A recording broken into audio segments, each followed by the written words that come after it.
1. Hello, everybody. Welcome back to What the Film, the greatest movie podcast in the world. You know it! Yes, you do. I am joined by my co-host, as always, Ethan Lil Kaufman. Shrimp. Hey, hi. No, not Lil Shrimp. What do I call you? Because you never introduced yourself. Well, I'm Logan Thompson. He's Logan Thompson. Yes, and that's Little Shrimp. Yeah, you know it. The reason why we're saying that is because Ethan is officially a rapper. Oh, yeah.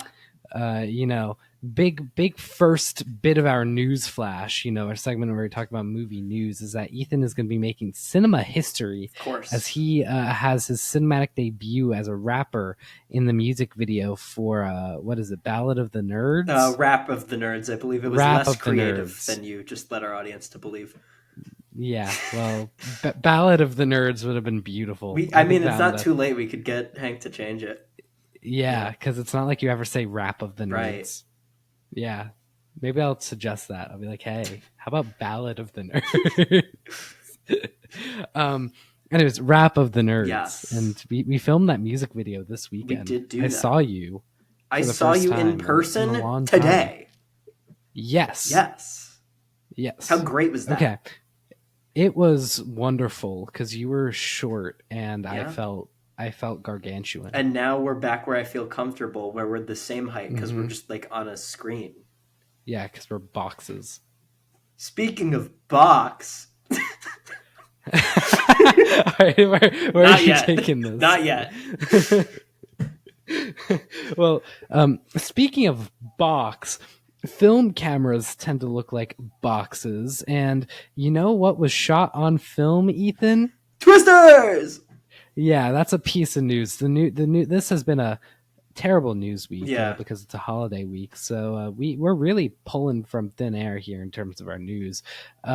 Twisters was shot on 35 millimeter. I just think that that's really cool and respectable to the filmmaking and all of that. And I think just shows that they are genuinely trying to make a good movie here. Yeah. And then I guess aside from that, unless you have anything to add. I mean, it's cool. I like it. Yeah, that's it. Yeah. Our other piece of news, aside from Ethan and Twisters, is Stranger Things Season 5 is halfway through. Good for them. I'd say that's pretty impressive because every episode is a feature film. Yeah. So good job. They're making like 8 to 10 feature films there. So they just made 5 if they're halfway through. When did they start? It was like a few months ago. Yeah, it was recent, kind of. Yeah, but it also kind of feels like it was forever ago. I just feel like because I imagine it is such a huge production that even if it was several months ago, like that's already 4 feature films, essentially. Oh, yeah, for sure. Anywho, that's pretty much all we got in terms of the news this week. Hopefully we have more for next week. Let's move on to the box office. Where the number one movie is a movie that neither of us have seen, that being Despicable Me 4. That's a first. Made $75 million this weekend. Yeah, that's the first. Yeah. And definitely not going to be the last, but hopefully one of the last, at least for the summer, because we have just a lot more interesting films coming out to our personal tastes. It's just that this is an Illumination Despicable Me movie, which for how many movies I watch, just... Yeah, weren't rushing out to see it. This one was a hard pill to swallow. It's okay. I had 2 opportunities. I had an opportunity to see it on Wednesday and an opportunity to see it on Friday. I picked MaXXXine on Wednesday for an early access screening, and then I picked Fly Me to the Moon on Friday for another early access screening. You have a Pokemon theme song type method for watching movies where you gotta catch them all. You don't gotta catch them all. You could just like pick and choose the ones that you're interested in and see those ones. I was interested in MaXXXine and Fly Me to the Moon, Good. So I did kind of do that. All right. At some point, I'm going to have to see Despicable Me 4, though. You don't have to. I'm just going to have to. You don't have to. I think I do. Okay. If that's what God is telling you, then go for it. Yeah. Anywho, it's made already $229.5 million worldwide. It's a pretty big number. It was predicted to make $75 million domestically this weekend, so right on the nose in terms of predictions. Thank God for the auction. Thank you. Moving on, we got Inside Out 2 made $30 million, now at a huge total of $1,216,000,000.9 at the worldwide box office. This past weekend, it dropped a whopping 47.8%. I think one of the smallest drops of the weekend, despite having animated movie competition. Right. So that's pretty solid. After that, we got at number 3, A Quiet Place Day 1, dropped 59.8% to make $21 million, now with a worldwide total of 178.2. So Despicable Me 4 is already past that movie, but I'd say that's solid for A Quiet Place. Big drops happen for horror movies, so it had a really solid opening, so this isn't that bad. Exactly. And hopefully it can sort of mellow out. But we'll see, because there's a lot of horror movie competition right now, as you can see with number 4, MaXXXine. Yeah. Even though this is a more niche type of film, some people probably were like, oh, I'm going to go and see MaXXXine instead of A Quiet Place. And then there's other people. Literally, one person commented on my YouTube review of MaXXXine, like, oh, great, it's not that good. Then I'm just going to wait and save my money to see Longlegs. Yeah. So I think that's another reason why to week, a movie like A Quiet Place isn't doing too great this weekend. But once we get Longlegs, then I kind of expect maybe that and then A Quiet Place to sort of mellow out and stick around for a couple of weeks. I don't expect MaXXXine to stick around, though. Me neither. Even though it made 6.7 with a 7.8 worldwide total, and it was predicted to make 4, so it did really well above predictions according to the numbers. If I win box office for the auction, it's because of this, easily. Yeah, it's probably because of this, because it really overshot predictions. Yeah. But again, like, at the end of the day, it's not the best movie. And a lot of people have been really mid on it. Yeah. And anyways, we both saw this, so we should talk about it. Yeah. I want to hear your thoughts. I haven't talked to you about it because I said that we weren't allowed to. So I rewatched X and Pearl in preparation for it. I hadn't rewatched them yet. And so it was, I think, it was really good watching them. I did Pearl first, which I knew I wanted to do for the rewatch. And I think honestly made X a lot better. Just kind of like seeing all that come into play. The thing about MaXXXine is you can kind of throw that out the window because Pearl doesn't matter. And you're only kind of taking MaXXXine's like trauma from the events of X very loosely carrying over. It's its own thing, which on its own isn't an issue. I just kind of like, it's not in service of a better story, I don't think. So I find it hard to justify it feeling more disconnected. And I'm fascinated by how disappointed I was by this, because kind of like we hit on in our overrated movies episode, which we recorded that, but it has yet to come out. I'm speaking from the future. Okay, whatever. Point is, I don't watch movies that I think I'm going to be let down by. And it's just a thing. I have lost interest in seeing everything the way that I think you still do. And so it was like a shock to the system because I was very excited for this. And for the first 2/3, I think I was on board. And stylistically, like it obviously takes place in the 80s, has a lot of inspiration from 80s slasher, like kind of mystery films. And I really liked that. Production wise, it was very much a step up from the first 2, I think, because they had more time to work on it, like bigger budget, more resources. But I really was into it. And I thought like there's a, not going to say this sprawling ensemble cast, because at the end of the day, Mia Goth is front and center and everybody else is kind of in the background. But like Giancarlo Esposito is having a ton of fun here. Kevin Bacon is like hamming it up as this like sleazy private detective. It's a lot of fun. And then it takes a turn, which I did see coming. And not only was it predictable, it was poorly executed. And then the whole third act just veers off into this weird, messy territory that is in no way in line with what came before it.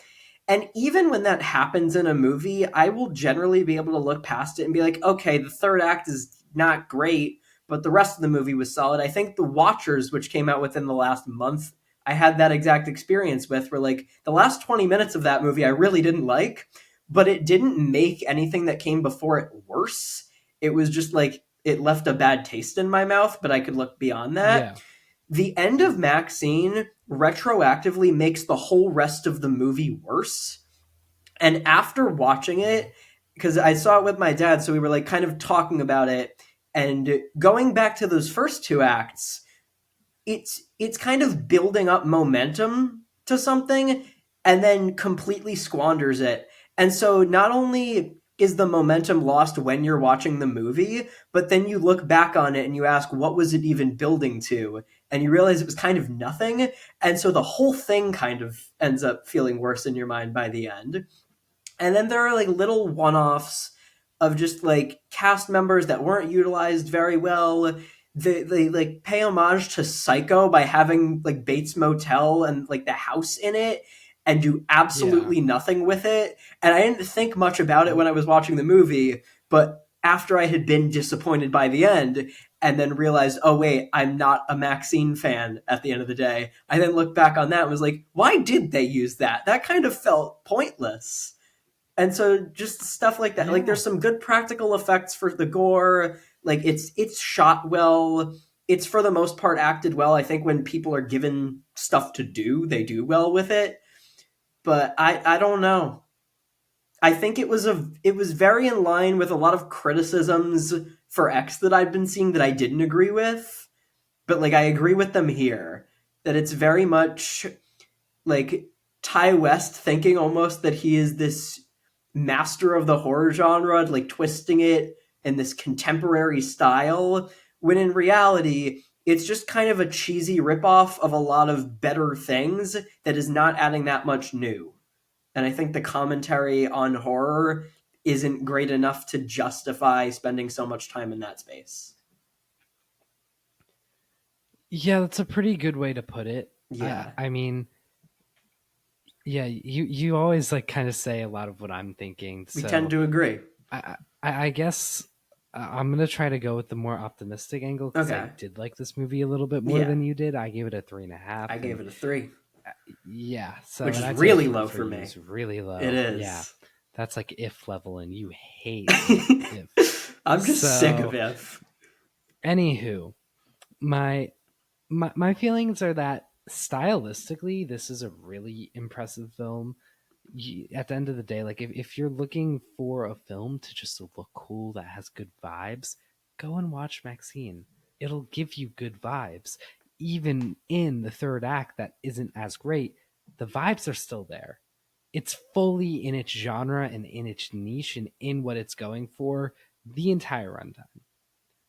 Aesthetically speaking, not story-wise, but aesthetically. And that's something I did really appreciate. I appreciated the aesthetics of this film and I just really enjoyed it.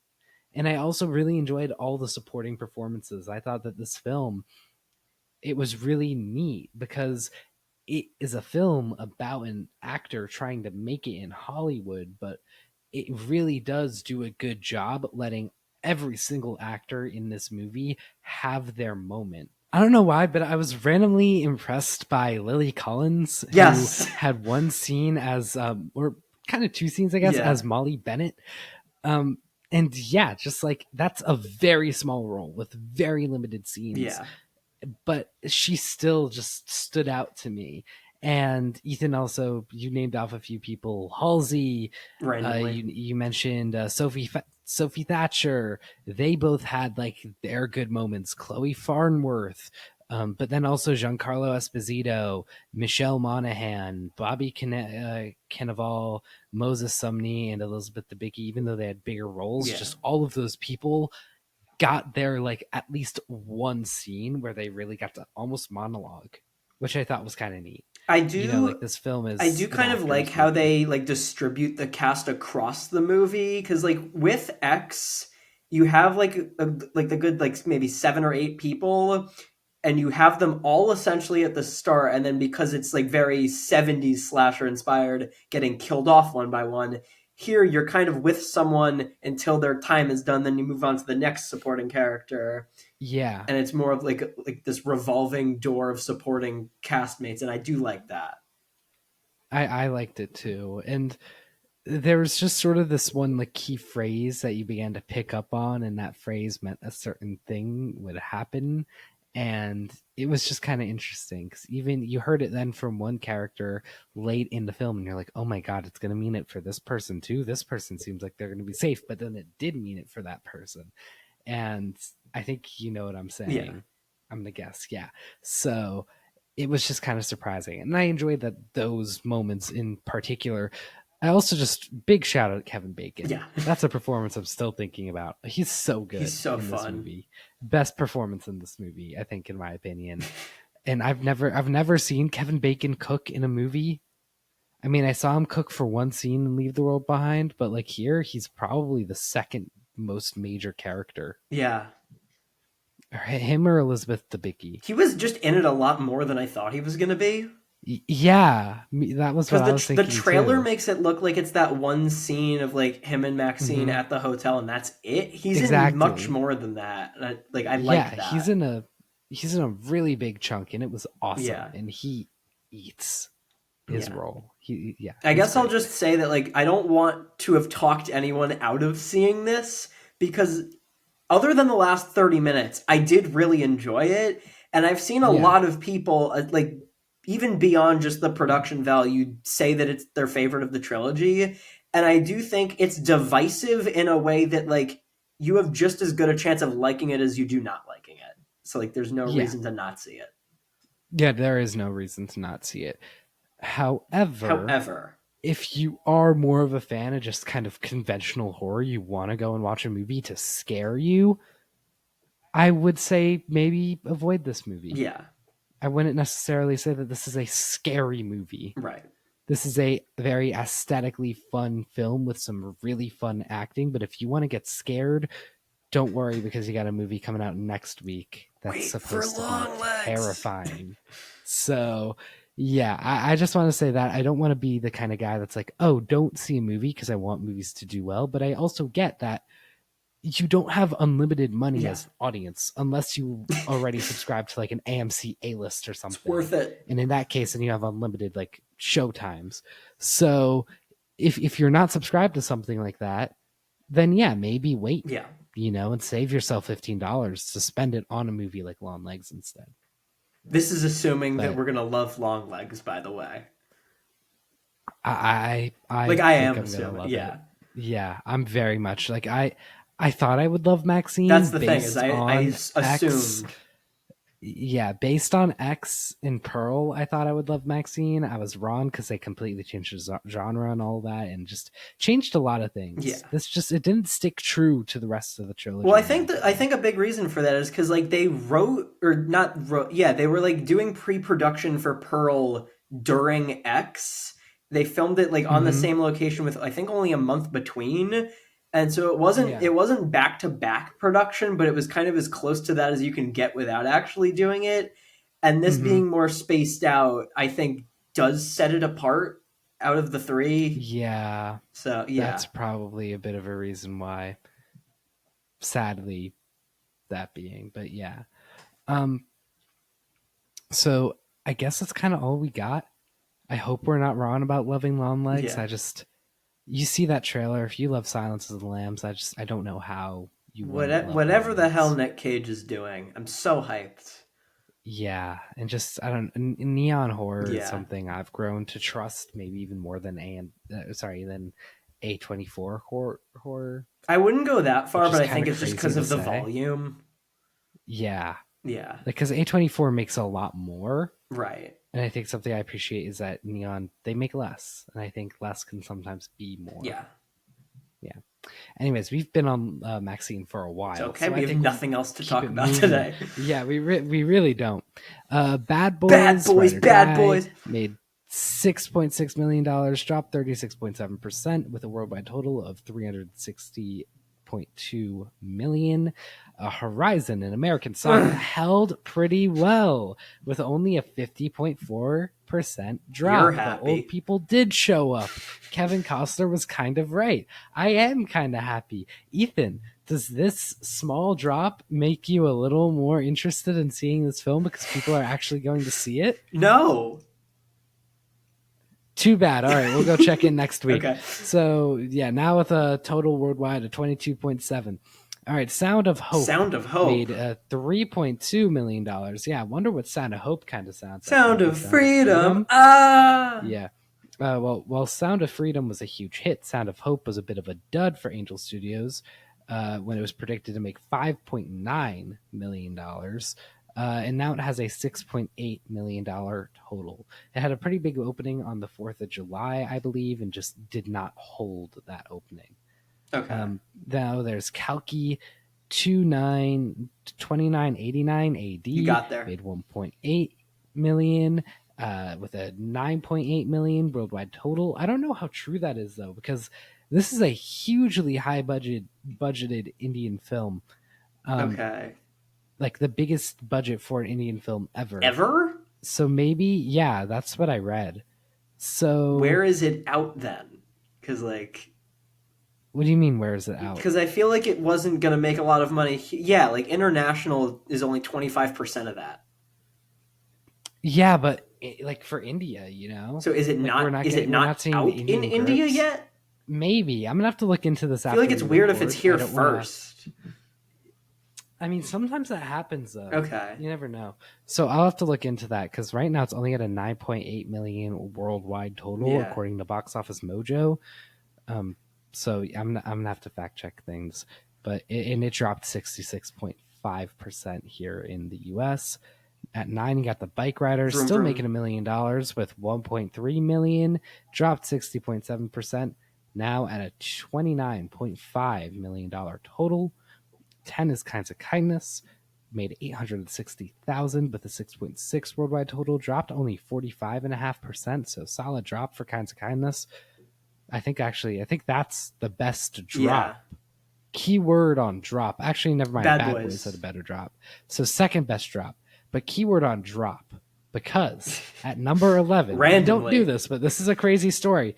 The Fall Guy, which lost over 200 theaters. It's down to around, I think, 250, 220. More than half of its theaters went bye-bye this weekend. Yeah.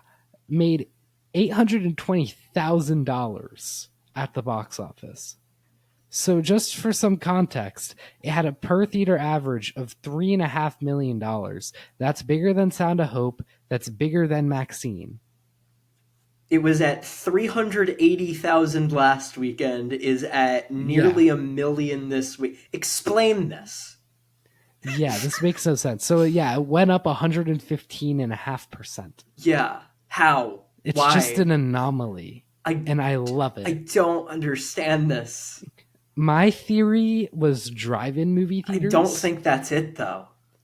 I don't know what else it could be. But that seems too intense for like drive-in, and again, it only applies to this. Yeah, and that's there are no other movies on here that are like a re-release or anything. Yeah, I mean, we haven't seen a bump like this since that weird Kingdom of the Planet of the Apes. Even that though wasn't like Father's this. That wasn't this much. No, that was only like a few percentage points. Yeah. Yeah. I don't know. This is something. Odd. Fall Guy doesn't want to fall. Huge anomaly. No, Fall Guy does not want to fall. Yeah. You're right. Anyways, let's talk about two movies that dropped out of the top 10 and probably will not be making their way back in, except it seems Fall Guy wants to. So I mean, Fall Guy's not in the top 10, but who knows? Next weekend it could be crazy. Who knows too when like the final numbers come in, because Fall Guy and Kinds of Kindness are only 40,000 apart. So yeah, if final numbers could come in and have Fall Guy at like 900,000. I mean, Fall Guy could be at 4 million at this point. We don't know. We don't know. Maybe it's gonna be at 75 million. Definitely. And beat Despicable Me. Yeah, that's gonna happen. Anyways, so Kingdom of the Planet of the Apes has dropped out of the top 10. It has totaled worldwide at $392.9 million, just about. So a pretty solid run for Kingdom. Again, it had a really impressive bump for Father's Day weekend where it went up 2.1%. So it went from like 5.4 million to 5.5 million, which doesn't seem like that big of a jump, but still kind of cool. And overall, just a solid film. Not going to say an amazing film, but I'm glad that's the kind of movie that people want to go and see. And with the original Planet of the Apes trilogy, we did see a big improvement, I think, between Rise and then Dawn. So if they do make a second round one, maybe there will be a big improvement between Kingdom and then second one of this new trilogy. Well, never know. Is Wes Ball still like doing the rest of them? Because I think Matt Reeves was a big reason of why that trilogy improved the way it did. I think Wes Ball would be great, though. I mean, we'll see. Because I'm not like opposed to having him on. I just think like Matt Reeves coming in, really just a change in director, bringing a different style to. Like, I don't think that trilogy is the same if Matt Reeves does Rise. I feel like Dawn having like a noticeable uptick in production quality made it better. True, so we'll see. Like the production quality, I don't think can go up from Kingdom.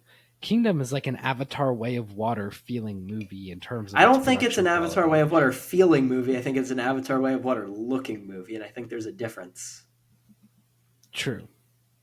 I mean, but I feel like in feeling too, because it's a very much just like exploring the world. A little. And just kind of like seeing things. Maybe. And then the audience taking time to be wowed by how cool the visual effects are. I'm curious to see where the story goes, because like it felt for a long movie, it felt a little like they were stretching the story. So if there's more, they definitely did. If there's more going on plot wise in the next one, I think you'll start to have that feeling of momentum a little more. Well, next one they had the huge epiphany that there are like humans. Who are like conscious, you know. I think the ending of this movie gives me a lot of confidence for the next installment. Yeah, in that it seems like they're going back to some sort of war, potentially, and humans are going to try to come back, and like that could be really interesting. But let's talk about Garfield. Yes, let's talk about Garfield. I'm sorry, I'm excited for a potential second installment. I think that it could be pretty good. So yeah, Garfield. Total of $244.9 almost $1 million worldwide. You could buy a lot of lasagna with that. You could. A lot of lasagna. Garfield would be happy. I don't really have much to add. I haven't seen this movie. Yeah. I'm just like gassing it up despite having no opinions. I don't know if I'm ever going to see Garfield. I never will. Weird for me. Mm. Maybe I should, just despite you not seeing it. I mean, you're not spiting me at all. Like I've been rooting for Garfield. I've been like vehemently opposed to many movies this year. Garfield, I've been championing since day one. So why are you championing a movie then that you don't want to go and see? Because it's Garfield. Like it being Garfield, I think adds to me gassing it up. It just adds some like character. If it was some like random animated cat, I could care less. But it's Garfield. Yeah, that is true. It is Garfield. Next weekend. Well, anyways, next weekend, we got Longlegs and Fly Me to the Moon, 2 movies that we have already brought up on this episode. I'm so excited for Longlegs. I was pretty excited for Fly Me to the Moon, but then I actually saw it. Aww. So just to give a little bit of my feelings away on Fly Me to the Moon, I recommend it. He recommends it. At the end of the day. I'm not going to sit here and be like, oh my God, this is an amazing film, because that would be a lie, but it has some really great moments. And I think it's worth a watch. And I think, especially if you're a fan of rom-coms, it does enough different from your average rom-com to really stand out. Like being 2 hours and 20 minutes.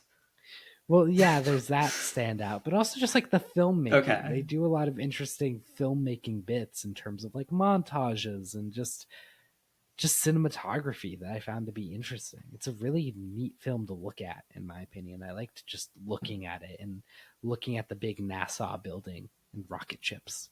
I feel like enjoying looking at it had something to do with Channing Tatum and Scarlett Johansson. Maybe. I did like looking at Channing Tatum and Scarlett Johansson. You're not wrong. Yeah. Channing Tatum, great to look at. Definitely. But maybe not as great to look at as Nicolas Cage is about to be in Longlegs, because we finally get to see his face. Yes, because they keep hiding it in the trailers. I love it. So I have no idea like what role he plays in this. They have not shown him at all. I love it. Well, I mean, we know that he's like the killer, right? But he like, is Longlegs. But other than that, like, I don't know. And like everybody who's seen this film is like Nicolas Cage is incredible. So right. He does genuinely have a big role. Clearly. It's not like they're putting him in the ads and the poster and then only for him to like have 5 minutes. Yeah. It's not Argyle. Don't mention Argyle.